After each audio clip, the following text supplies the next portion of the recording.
Hello everybody, Brexpats in Spain here again.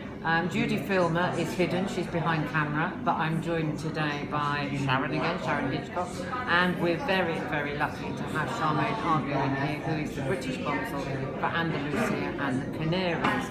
Now today was going to be slightly different, we weren't going to be talking about residencias, but in view of recent events, I think we're just going to throw it open to Charmaine to fill us in on as much as she possibly can. What do you reckon? That'll work. That'll work. Because obviously we're filming today, which is the Yes. day that Theresa May Yes, the got a deal. 14th, is it? The 14th of November. Also, we Prince Charles's birthday. Prince Charles' 70th birthday, so happy birthday, Prince Charles. And Sooty. Oh, and Sooty, okay, well I didn't know about that. How about Andy Pandy, no?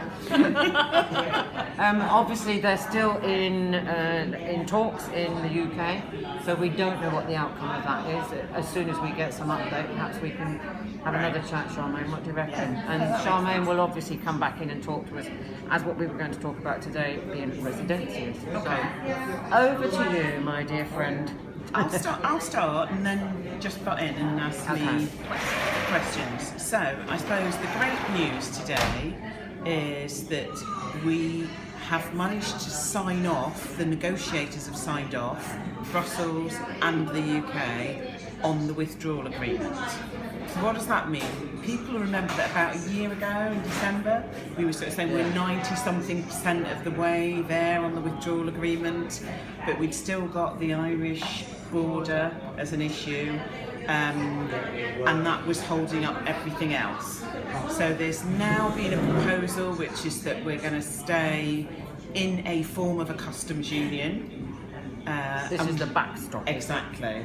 And that will take us through the transition or the implementation period, and therefore we're able to sign off on a withdrawal agreement. But what does that mean? So the negotiators have, I can't believe that. Do you want me to carry on? So the negotiators have agreed, and citizens' rights is one of those things that everybody kind of agrees on. So brilliant for us, yeah. What happens now? Wasn't it citizens' rights, the divorce settlement, Yeah, and Irish, and the Northern Ireland, yeah. And I suppose we're most interested in the citizens' rights, yes, yeah, being egoistas, yeah. Indeed. So the process that still needs to go through is, as you mentioned, you're quite right. Today, as we speak, Cabinet are going through the deal. They have to approve it. Yeah. If they approve it, then it can go forward to the European, the Council of Europe, and I think the date for that would be the 25th of November. Yeah. And if it gets through there, so if it gets through, there's not really likely to be any hold up at that point. No. Yeah. If it gets through there, then the next stage is it has to get through Parliament. So European Parliament. it has to get through the European Parliament, but it also has to get through the UK Parliament. Yeah? So that's the process that needs to happen, right? But the first bit, if we just take it a step at a time, is today will the Cabinet come out having approved?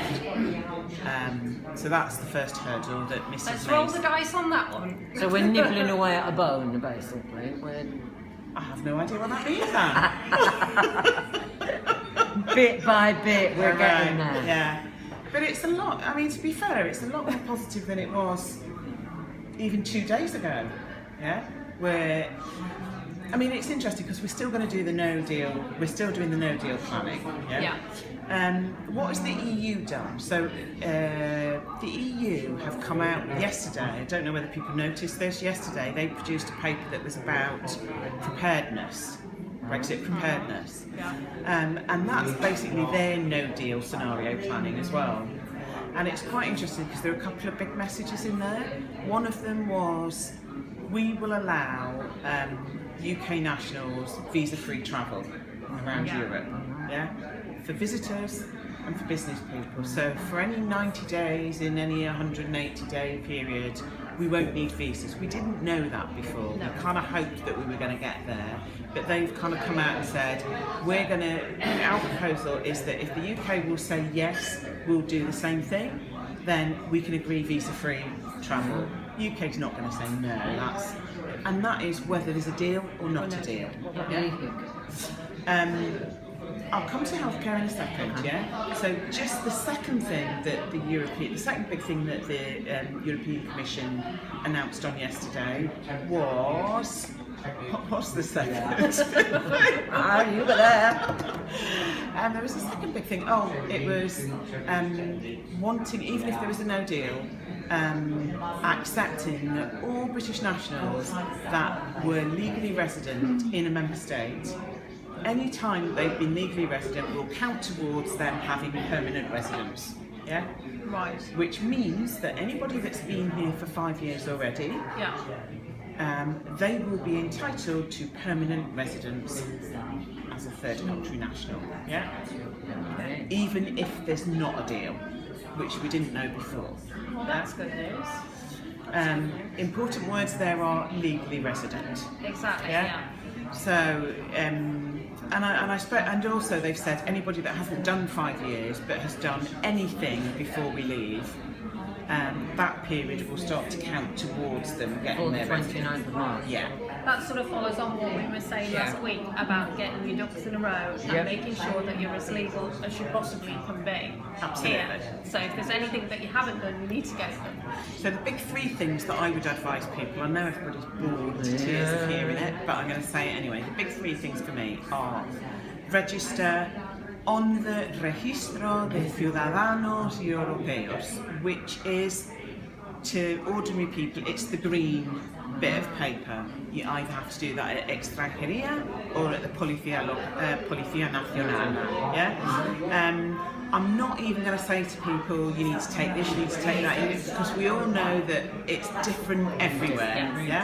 I know that's really annoying because it's inconsistencies, but I think that in reality we just have to accept that we're living in Spain and that's the way it is. Correct. And the Spanish are not going to push the boat out at this point to ensure that there's consistency on a system that they're going to change.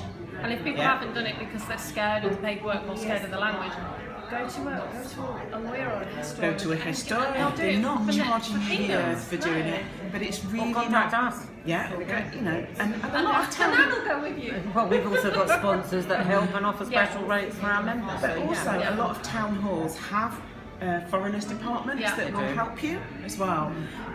So just go online, make that appointment if you haven't done it. So that's the first one. Register on that registro. The second thing, make sure you've registered on the Padrón. Yeah, so that's with your town hall. The reason why, that's your access to lots of services, but it's also the way that your town hall have their budget calculated on the basis of how many people live in their municipio. Yeah? So you're diddling yourself out of healthcare, social care, services, dustbins, street cleaning, all sorts of things if you're not registering. Should that not come before the residencia The though? thing is, it's you can do it before the residencia, but I would say do both, And the third thing that I would say is when you're registering for the Padrón, ask if you're registering also to vote, because a lot of people are not registering to vote, and until you're told otherwise, you have a right to vote in the municipal elections.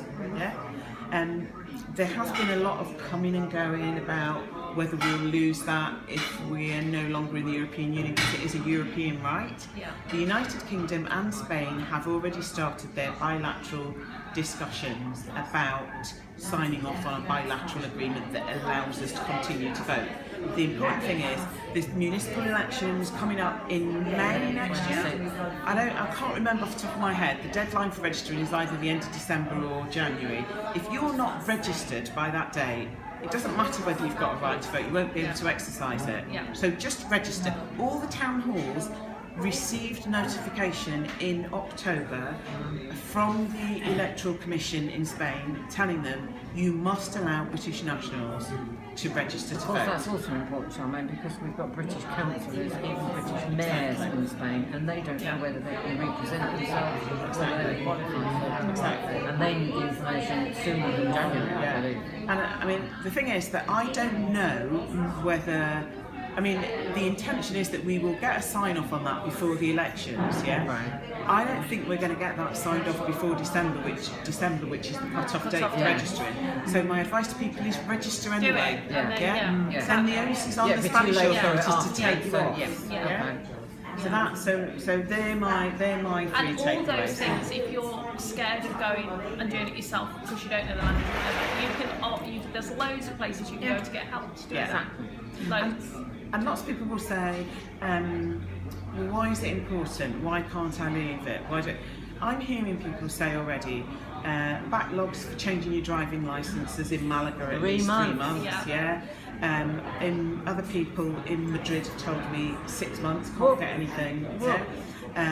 Appointments for signing up on the registro are backing up now. So it's really important for people not to leave it. Go ahead and do it as soon as you can. And the reason why I say this is because whether there's a deal or there's not a deal, there's really clearly going to be a before and an after. And those of us that are here now and legally resident are in a much better position if we're legal than if we leave it until afterwards.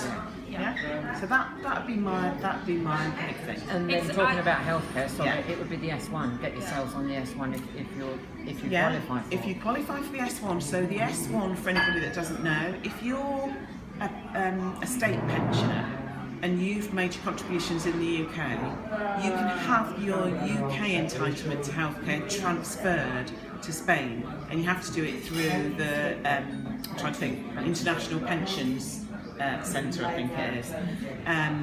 I'll give you an email address that hopefully you can stick on this as well, for people to be able to do that if they're not sure about it. Or you can just visit gov.uk and just search pensions and you'll find it. It will tell you how to do that. There's lots of information. But that entitles you to use the same healthcare as a Spanish person can use. The other options for healthcare at the moment are you're working and you're paying into the Spanish system. And up until recently there was the Convenio Especial, Indeed. which my understanding is that Andalucia have now sort of disbanded it voluntarily. They have, and I know people whose payment has even been returned to them. Okay. So my understanding, and I'd be really interested in hearing through Brexpats or emailers at the Consulate, I'd be interested if anybody's tried to go into a health centre and exercise their right under the Convenio and has been turned away, because my understanding, when we've been speaking with SAS, which is the Andalus healthcare people, they've said it's alright, anybody can just turn up and they can get the healthcare. I'm interested to know whether that's working or not, because I don't know what they're now giving to people as evidence. We know what the Spanish are like. They like the bureaucracy. And photocopies. So what are people being asked to present some documentation that they don't have anymore? Good question. We can ask it, because I honestly don't know. And I'm also interested in, if you come tomorrow and you want to register as a resident because you know you're going to stay,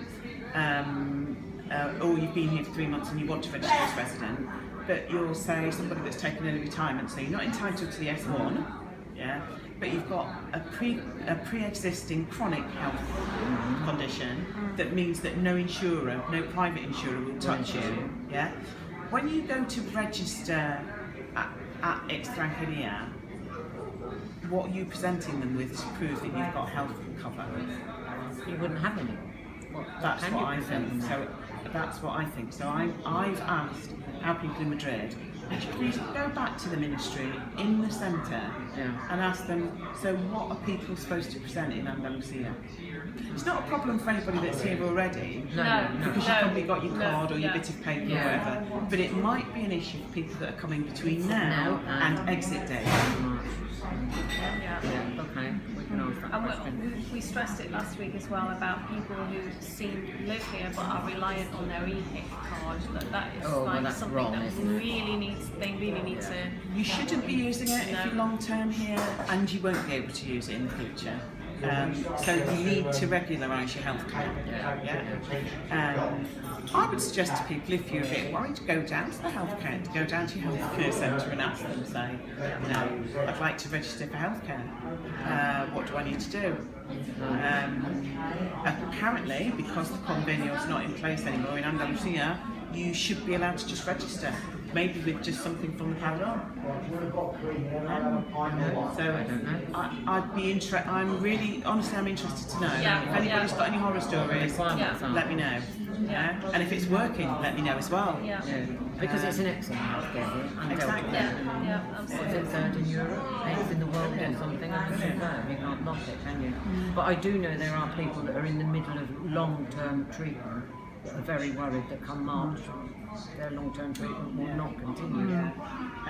It will continue, but not continue to be paid by the UK. Common sense will prevail in those instances. We would like to think that we can't. So, just on that, with the withdrawal agreement, so let's go back to the good story. So with the withdrawal agreement, assuming now we're down this path of being able to sign off on everything, watch this space, the withdrawal agreement, we've agreed that anybody that's here now will continue to have the same access to healthcare arrangements that they have now. So if you're an S1 user or an S2 user, it may not still be the S1 or the S2.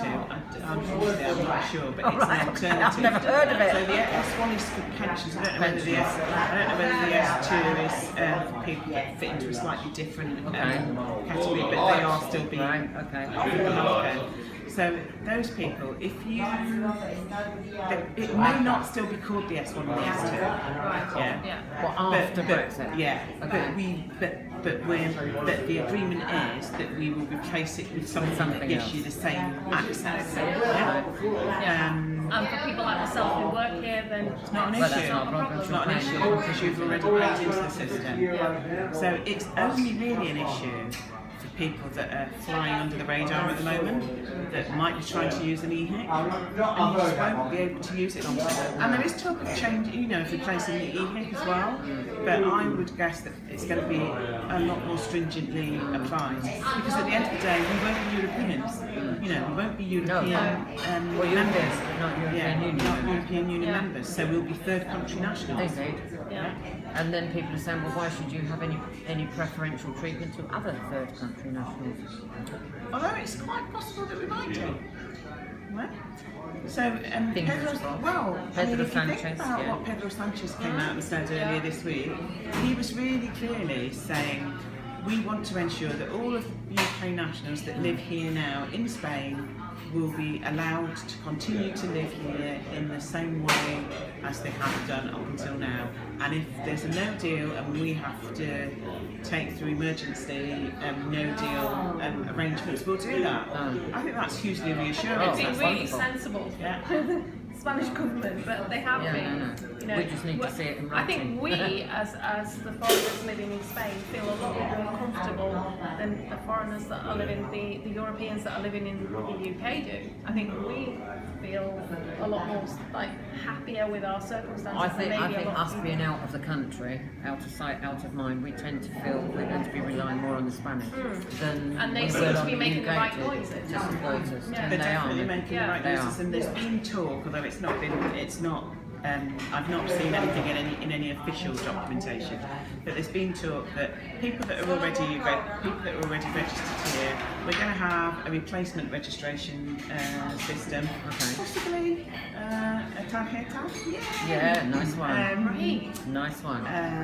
And obviously they'll use the information from the registro that they have now so there'll be some sort of observation that says that we were the people that were here before and we've got the rights. Does that have anything to do with this fingerprint that we just announced for the Canaries? Well, I haven't seen that. I should do that. Well, I can't because I've been too busy today. This is my fifth sort of interview type thing on Brexit. I was informed before Brexit.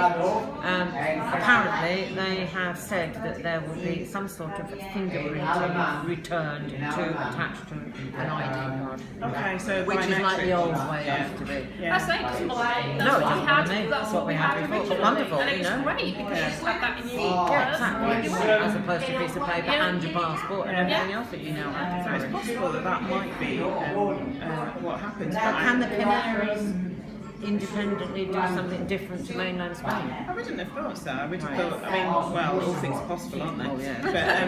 But I would think that the ID system is going to be the same for the whole of Spain. You know. I heard the police never wanted to get rid of the cards anyway. Yeah, but I think it was something to do with. I think it breached EU regulations or something that you couldn't be asked to. I think I'm right saying you couldn't be asked to provide something that was more stringent than what you would have had in your own country. And of course, because we don't have ID in the UK, as EU nationals, they couldn't insist that we have that.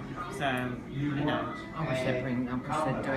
I think they will do. Do you know years Well, ago? no, not in the UK. No, in Spain. the UK years ago, and I went back with the person that became my husband, and I borrowed my mum's car. I had my old-fashioned red driving license as well, the little cardboard thing. You probably don't remember that, but Smacking her.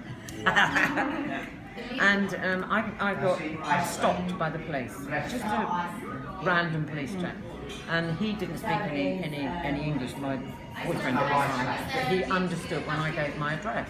And afterwards he said to me, why did you have to give him your address in Spanish? And I said, well, to tell him where I live. And he said, well, you might have been lying. And I said, why? And why would we lie? I said, that's exactly my words. I said, I wouldn't lie to the police. I'm British. I wouldn't dream of it. And he said, well, why don't you have a card? And it's got all of your information. It is interesting because this has nothing to do with this. No, I read go on. it in this bit out. Probably not. I used to have a boyfriend as well. And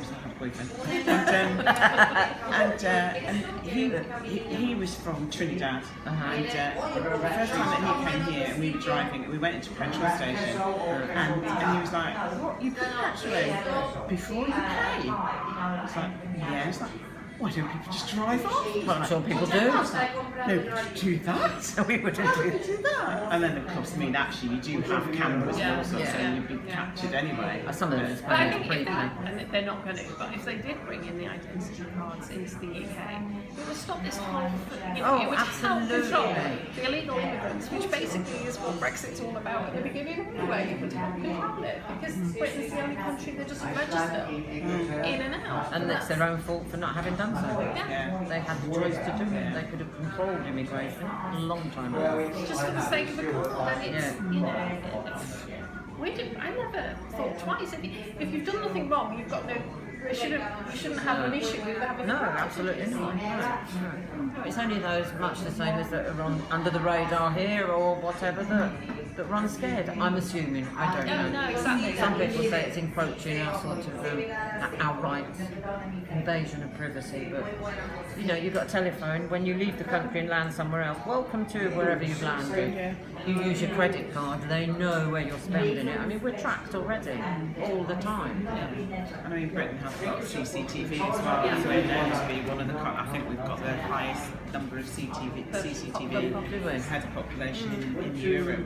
I do think it would help. Okay, well, thank you for that. Have you got anything else you can update us on? Any other little snippets Shall I of check to interest? see if anything's happened in the meeting? It might be wise, might be. Who knows? Yeah, I mean, I suppose the only thing that I would say is that people might have lots and lots of different green forms for registration. And just to say that the advice that we've been given is that you don't, if your form doesn't have a date on it for expiry, it is still valid. As permanent. Yeah. So you don't have to make it permanent. It's permanent if you've been here for more than 5 years. You don't have to, but I know a lot of people have said, well, I've been in and I've asked and I've been told that I couldn't get one.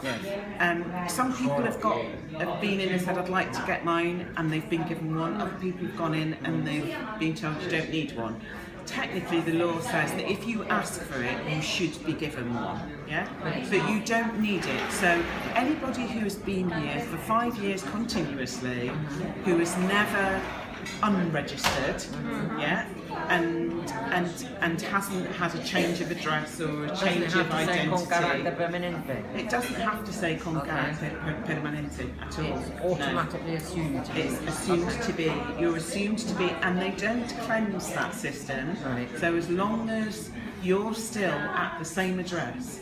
So one of the things people forget is if you move address, you are obliged to change it, to go back in and change it. If you change your name, if anything about your identity's changed, if you change marital status, you are supposed to go back in and inform the police and get that, and get that updated.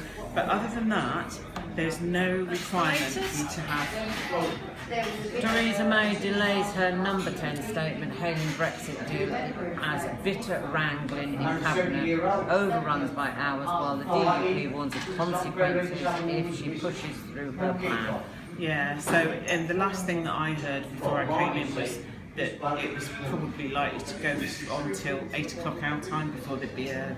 There'd already been 1-to-1 till all hours of the morning. What's all of that about all this secrecy 1-to-1? Well, I suppose it's to talk to people nicely. Or as I said, divide and conquer. Divide and I wonder if it gave them the opportunity to not be ashamed to resign. Maybe. Just in front. As well, yeah. I don't know. But then obviously it's going to be announced. I don't know. I mean, I suppose we're kind of getting to the stage where people have just got to decide whether it's difficult because you've had part of the population that have voted for leaving and part of the population that have voted for staying, and you've got to come up, and you're never going to come up with something that's going to suit both sides, are you? So she's you're having having to to please go everybody. I exactly. know that. So you're having to find something that is and then you've got the Irish question as well. That's what I think. I voted no, I didn't vote. But you In wouldn't. my head, I voted Remain. I think if people who voted Leave would have known all the consequences of what that meant, which nobody really thought of at the time, it might have been a different. And I was quite prepared to give it a go. I didn't do anything for a year. I just sort of watched it, and then it sort of became more and more apparent that there was all this other stuff. Yeah, well, we've had 104 notices, haven't we? That would change. And the Irish thing is the one thing that.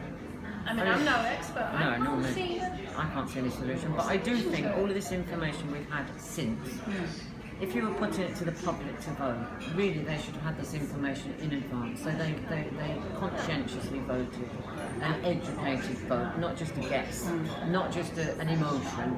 It was really just an emotion, wasn't it? Nobody voted for there to be troubles in Ireland again. No. Nobody thought about it. Nobody thought about it.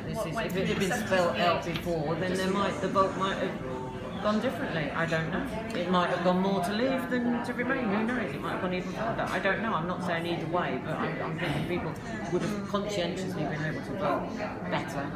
I'm sure that most people say they didn't know everything that we know now, but I imagine that now we probably don't know everything that we will know in a year's time either. No. Or 5 years' time. 5 years' time. Or 50 years, according to Rees Mogg, who says we won't feel the benefits until 50 years' time. So we can use our, our inheritances and our funds to keep us going. So the positive thing. Go on then. Do we have a positive thing? Let's end on a positive note. That would be nice. Positive, because I mean, I think it's really easy to forget that it is a lot more positive now than it was even 2 or 3 months ago. So all over the summer, all we heard was no deal, we're going to crash out, it's going to be dreadful, yeah? So for me, to take away the positives, it's well, at least the negotiators have managed to finish that first bit of the withdrawal agreement. So that puts us in a position where all the things that we knew that we'd agreed around pensions being uprated, around reciprocal healthcare arrangements, around people being able to still live here and work visa-free, we know that is all likely to happen again. Just regarding pensions, for me, because not everybody that lives in Spain is retired, there's a lot of us at work. Obviously, up until now, there's a system where you can sort of put Aggregate your pensions, yeah. Is that still going to be Yes. something that you're going to be able to do? Yes, so under the withdrawal agreement, not only will you be able to continue to aggregate your contributions in different countries, so that you can get the best possible entitlement, but the agreement is that, did you know that pensioners in the European Union get their pension uprated every year, but pensioners in other countries, like say the Caribbean, their pension's frozen at the date that they left the UK. So the fear was that because that was a European Union rule, that once we stopped being EU members, the government would stop uprating pensions. But they've said, as part of the withdrawal agreement, no, we commit to continue to uprate, which is an enormous relief to a lot of people that are living only on their pension. And if the value, I mean, people have been hit already by the dip in the value of the pound. If you then got double hit again by the fact that every year your pension would be worth less and less, I think a lot of people would be thinking, I can't afford to live. They already complain about the heating allowance, and I mean, Spain can be very, very cold. So that's good. but also, it's not just for existing pensioners. So anybody that's legally resident in Spain now or in Europe now will be entitled to that protected uprated pension at the date that you retire. So the good news on the fact that we've signed up, you know, that we've kind of got that agreement in principle. Good news on Pedro Sanchez coming forward and saying we want you to stay and we'll make arrangements. Good news on the EU Commission saying even in the event of a no deal, we're going to make it possible for people that have lived here legally to continue to stay here. Very serious criticism would be it's taken 29 months to reach that point, and a lot of people, their patience is running thin, to be truthful. I think that's the nature of negotiations. Yeah, I mean, as I say, the only certainty is the uncertainty. You know, we still don't know at this moment. We hope. So this is your consul feeling very positive today. Yes, this is Charmaine. This is our Charmaine. Yes. Very much so. Okay. Any more to add or that? No. That's great. That's a little bit of positivity. Yes, to the end of the day. absolutely. So we can finish on a positive Yes. note. So thank you ever so much. Charmaine will be coming back at a later stage to talk to us About other things. update, maybe, no deal, whatever it might be. And next week we have Roy Perez, who is the PSOE Mijas councillor. He will be coming in to talk to us about the padron, about voting, and obviously to reinforce Pedro Sanchez's declaration that they will defend our rights. So happy days. Thank you so much for listening. Tune in next time.